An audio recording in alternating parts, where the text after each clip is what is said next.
তুই আমারে বুঝা মসজিদে আজান দেয় কেরা আপনি একেবারে ইমামের সোজাসুজি পিছে কারিয়া একামতটা দেয় কেরা আপনি হুজুর না থাকলে ইমামতির দায়িত্বটা নাই কেরা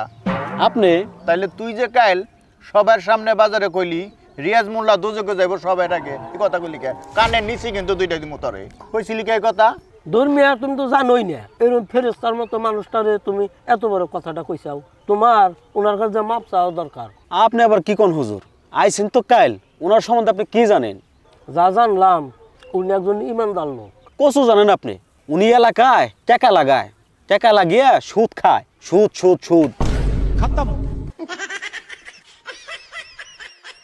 কানের বামুইটা তিনটা দিলে সব ঠিক হয়ে যাব গুলামের বাচ্চা আমি কি সুদ খাই হ্যাঁ আমি সুদ খাই আমি তো লাভ খাই আচ্ছা হুজুর আপনি শুনেন আমি মানুষের উপকারের জন্যই করি আমার নিয়ত হলো উপকারের নিয়ত যা করতেছি হুজুর উপকারের নিয়তে আমি একটা হাদিস জানি হুজুর দু একদিন পড়ছি মাদ্রাসায় ইন্নামাল আমাল বিন নিয়াত মানে সব কিছু তার নিয়তের উপর নির্ভরশীল আমার নিয়ত তো উপকার মানুষের উপকারের জন্য টাকা দেওয়া তো এই জন্য ওরা কিছু টাকা বাড়িয়ে দেয় ওটা বিষয়টা তো শুনছেন হুজুর শুনছেন তোরা কিন্তু কাঁদছে তুই এম করে হুজুরে দেয়টা তো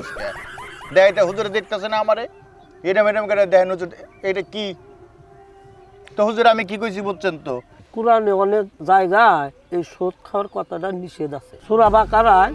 278 279 আয়াতে উল্লেখ আছে হে মুমিনগণ তোমরা আল্লাহকে ভয় করো এবং সুদের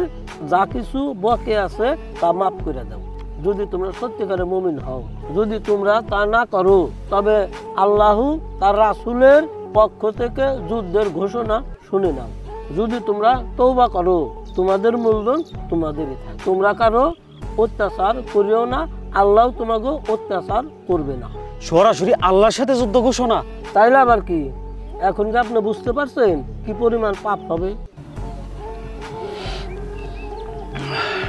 আমি এখন বুঝতে পারছি হুজুর আমি তাহলে আসি যাজ্ঞা যাক উনি মনে হয় সুদের ভয়াবহটা বুঝতে পারছে আশা করি উনি সামনার সুদ খাবে না বুঝছি হুজুরের বেতনটা একটু বাড়াই দেওয়া লাগবো আর ওয়াজে 1010 টাকা বাড়াই দেওয়া লাগবে